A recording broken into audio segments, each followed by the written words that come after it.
Salut à tous. Bienvenue dans cette nouvelle vidéo. On va parler d'accessoires de GoPro. Donc ça va être la première vidéo d'un accessoire que j'ai acheté, que je voulais tester depuis un moment, qui est sorti il n'y a pas si longtemps, et que j'avais hâte de tester, parce que ça me semblait être un accessoire très intéressant. Et aussi, un accessoire, différent de ce qu'on trouve de la marque officielle GoPro. Donc, là ça va être un accessoire de la marque, Digipower Refuel. Et très connu pour faire des accessoires pour caméras d'action. Mais par contre je tiens à préciser que j'ai réalisé cette vidéo à titre personnel. Je n'ai aucun lien avec cette marque. Et j'ai acheté cet accessoire parce que il m'intéressait beaucoup. Comme je vous l'ai dit, c'est de la marque Digipower. Et c'est en fait une batterie rechargeable d'une autonomie de 9 heures pour GoPro. Et vous parlez des points positifs et négatifs. Et pourquoi est-ce que moi j'ai choisi d'acheter cette batterie? Donc, pour expliquer un peu mieux cet accessoire, c'est donc une batterie externe qui a une capacité de 5000 ampères, sur laquelle on peut mettre une GoPro dessus, et qui a un câble USB-C qui permet de le charger rapidement, en 1 heure ou 2 heures. Donc grâce à cette batterie, d'une capacité de 5000 ampères, pour vous donner une idée, c'est l'équivalent de plus ou moins 6 batteries supplémentaires de GoPro. Donc si on a déjà une batterie dans sa GoPro, avec cette batterie supplémentaire vous allez avoir plus de 6 batteries d'autonomie avec votre caméra.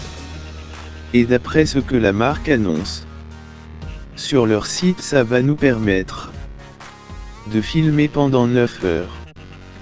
Sans avoir besoin de recharger ou de changer de batterie. Donc, moi par rapport à comment j'utilise ma GoPro 9 heures, je dois avouer que ça peut me tenir plusieurs jours. Je pense même que ça pourrait me tenir une semaine. Parce que, je fais rarement de longues vidéos. Je fais beaucoup de petits clips vidéo, de 30 secondes ou 45 secondes.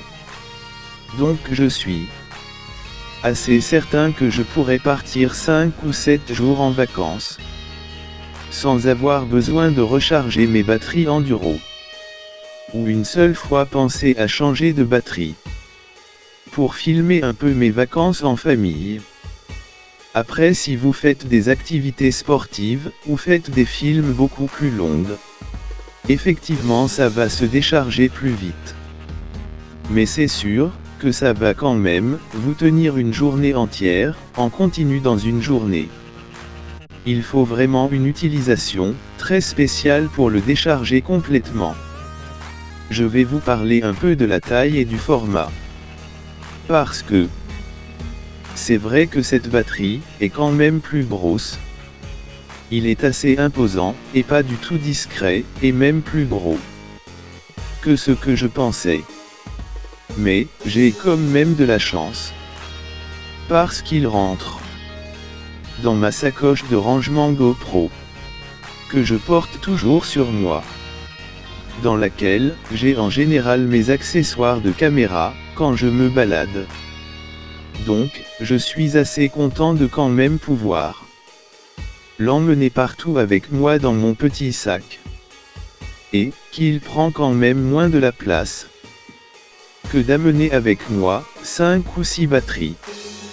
Mais peut-être que ça va être un petit peu trop grand et encombrant, ou tout simplement pas discret pour vous par rapport à vos besoins. Par exemple, si vous aviez prévu de vous promener léger sans sac et de juste avoir votre caméra GoPro, d'avoir cette batterie dans votre poche sans avoir besoin d'avoir un sac sur vous, ça va sûrement être moins encombrant et plus pratique pour vos déplacements. Donc ça va être un peu un compromis. Entre est-ce que vous voulez une petite batterie, ou est-ce que vous voulez vraiment une batterie qui va vous durer au minimum une journée entière ou même peut-être 2 jours. Personnellement, j'ai choisi cette batterie-là, parce qu'il y a 2 fois plus d'autonomie, et ne surchauffe pas. Et surtout ma GoPro ne s'éteint pas. Mais, personnellement, il n'est quand même pas aussi lourd et encombrant que de 5 ou 6 batteries à transporter toute la journée. Et de penser sans cesse que je vais tomber en rade de batterie. Donc pour moi, ça valait vraiment le coup de passer l'autonomie en premier. Et, après au niveau des matériaux, je trouve que c'est quand même très bien construit, en plastique rigide, et bien lisse au toucher. Et le matériel semble bien costaud. Mais je ne sais pas trop comment est-ce que ça va vieillir au bout de 1 an, ou 2 ans, si on l'utilise régulièrement. Est-ce que la charge de la batterie tiendra toujours aussi bien? Mais tout me semble assez bien construit. La batterie a l'air bien résistant à la chaleur et à l'intempérie. J'utilise ma caméra GoPro sans problème pendant 1 heure ou 2 heures.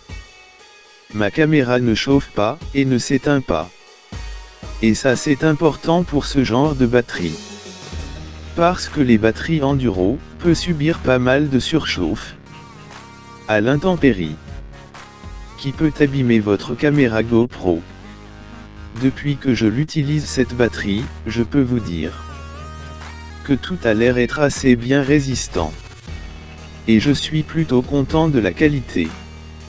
D'ailleurs, en parlant de la recharge avec le câble USB-C, qui se branche directement à la batterie.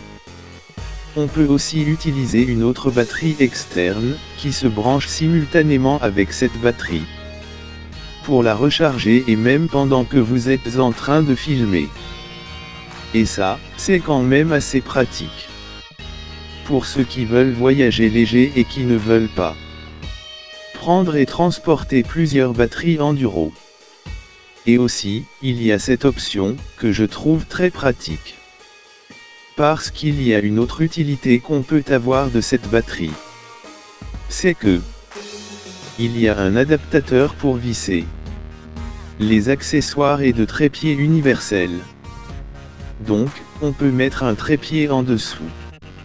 Il y a aussi 2 supports adaptateurs pour mettre un micro directionnel et une lampe vidéo. Donc pour ça c'est très pratique en fonction de votre utilisation. Voilà, je pense avoir dit à peu près tout ce qu'il faut savoir avant d'acheter cette batterie.